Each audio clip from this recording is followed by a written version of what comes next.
Pregnancy में बार बार पेट फूलना, tight हो जाना और एकदम मन घबराना, जैसे सांस लेने में तकलीफ हो जाए, ऐसा अगर आप एक्सपीरियंस कर रही हैं तो ये वीडियो आपके लिए बहुत ही हेल्पफुल है, क्योंकि मैं आज कुछ ऐसे डेली रूटीन की सब्जियों के बारे में बताने वाली हूँ जो आपको ये सारा डिस्कम्फर्ट देती हैं। तो ये 8 जो चीज़ें हैं, वेजिटेबल्स हैं, आपको इनको थोड़ा बच के खाना है। कैसे खाना है, कितना खाना है, क्या रेमेडी हो सकती है, हम सब कुछ यहाँ डिस्कस करने वाले हैं। वीडियो को पूरा देखें, लास्ट में मेडिटेशन टिप लेकर जाएं और अपने एक्सपीरियंसेस कमेंट सेक्शन में ज़रूर शेयर करें।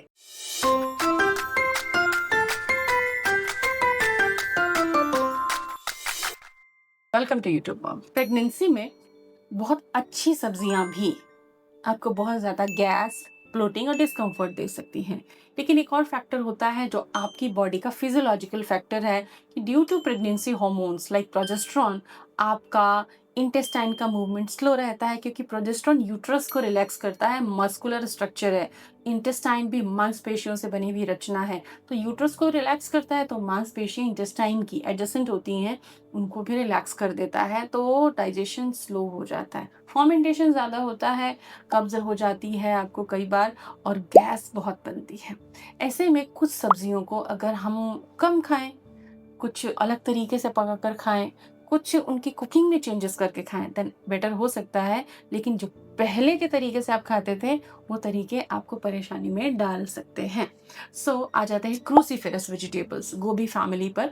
कि फूल गोभी इन जनरल कई लोगों को गैस क्रिएट करती है, प्रेगनेंसी में ज़्यादा गैस कर सकती है। फूल गोभी अगर आप बनाते हैं तो प्रेगनेंसी में एक आपके पास डिब्बा होना चाहिए, मैजिक बॉक्स, जिसमें अजवाइन का पाउडर हो। अजवाइन का पाउडर हर उस चीज में आप डाल सकती हैं, सब्जी में, दाल में, जिससे कि आपको बहुत गैस बनती है। क्योंकि फूल गोभी में रैफिनोज का एक कार्ब होता है, वो गैस बनाने में बहुत स्मार्ट है। तो आपको याद रखना है, प्रॉपर कुक करके खाना है। आप ऐसा कर सकते हो कि हल्का उसको आपने पानी में बॉईल कर लिया, उसके बाद उसको कुक किया, तो काफी सहूलियत हो जाती है। आप ये तरीका अपनाएं और अजवाइन पाउडर हमेशा के लिए आप तैयार रखें। बात करते पत्ता गोभी की, तो पत्ता गोभी भी बहुत लोगों को गैस के इश्यूज करती है, लेकिन कुछ वुमेन ज्यादा जो सेंसिटिव होती हैं उनको थोड़ी प्रॉब्लम ज्यादा होती है। अगर आप थोड़ी मात्रा में खाती हैं, प्रॉपर पका कर खाती हैं, तब इश्यूज आपको नहीं होते हैं। उल्टे इन्हें फाइबर ज्यादा होने से कब्ज में हेल्प करती हैं। अगर आपने ठीक से पकाया है तो समस्या कम होगी। याद रखें, गैस क्रिएट करने वाली सब्जियों में हींग का तड़का जरूर लगाएं। ब्रोकली, ब्रोकली बहुत ही न्यूट्रिशियस होती है, डेफिनेटली एंटीऑक्सीडेंट्स ज़्यादा होते हैं उसके अंदर। लेकिन ये अगर ज़्यादा क्वांटिटी में आप खा लेते हो तो ये गैस क्रिएट करती है, तो आपको ब्रोकली ज़रूर खानी है।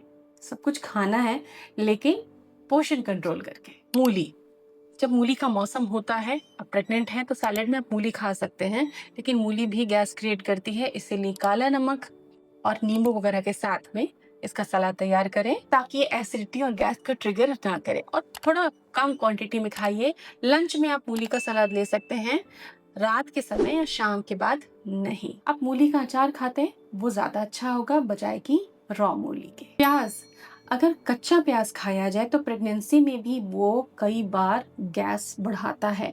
अगर आपको परसिस्टेंट गैस रह रही है तो आप देखिए एक नज़र कि क्या आपके खाने में रॉ ऑनियन है, तो एक बार उसे हटा कर देखिए।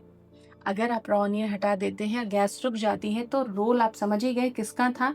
तो आपको रॉ ऑनियन को थोड़ा प्रेगनेंसी टाइम हटाना सही रहेगा। छठी चीज है शिमला मिर्च। कई लोगों के साथ प्रॉब्लम है कि शिमला मिर्च खाते हैं तो बहुत गैस बनती है। तो आप शिमला मिर्च की मात्रा कम कर सकते हैं, या फिर प्रॉपर उसको पकाएं, उस पर सौंफ का पाउडर, अजवाइन का पाउडर डाल के आप बनाएं, तो वो गैस आपको कम करेगी। इसी तरह कद्दू, पंपकिन, जो पीला वाला कद्दू होता है, वो भी कई लोगों को गैस करता है, तो उसमें प्रॉपर अदरक, करी पत्ता, हींग का उसकी कुकिंग में, प्रोसेसिंग में, और तब उसको खाएं। पोर्शन कंट्रोल रखें। याद रखें, उसके कॉम्बिनेशन में हैवी तेल वाले पराठे पूरी आप ना खाएं, थोड़ा सिंपल उसके साथ चपाती ले सकते हैं। कई बार कुछ बीन्स जो होती हैं, ग्वार की फली या चबला की फली, कई बार ये दिक्कत करती हैं, गैस क्रिएट करती हैं। तो आप इनको पहले बॉईल कर लीजिए, उसके बाद इनको कुक कीजिए, और पोर्शन कंट्रोल याद रखना है आपको। पोर्शन आपका कंट्रोल्ड होना चाहिए। पसंद है आपको अगर ये बीन्स या फलियां, इसका मतलब ही नहीं कि आप बहुत ज़्यादा खा लेंगे। आपको पोर्शन कंट्रोल रखना है ताकि गैस आपको परेशानी में ना डाले। और अब आज की डाइटेशियन टिप, आज की डाइटिशियन टिप ये है कि हर माँ की बॉडी सेम नहीं होती। प्रेगनेंसी में हर महिला का शरीर अलग अलग रिस्पॉन्स करता है। कोई गोभी आराम से खाती है, कोई दालें आराम से खाती हैं, कोई दालें बिल्कुल नहीं देख पाती, दाल पकने की स्मेल से प्रॉब्लम आती है, उनको नौजिया ट्रिगर होता है। तो आप अपनी बॉडी पहचानिए और उसके अकॉर्डिंग हमने जो टिप्स बताए हैं उसको फॉलो कीजिए। Thank you.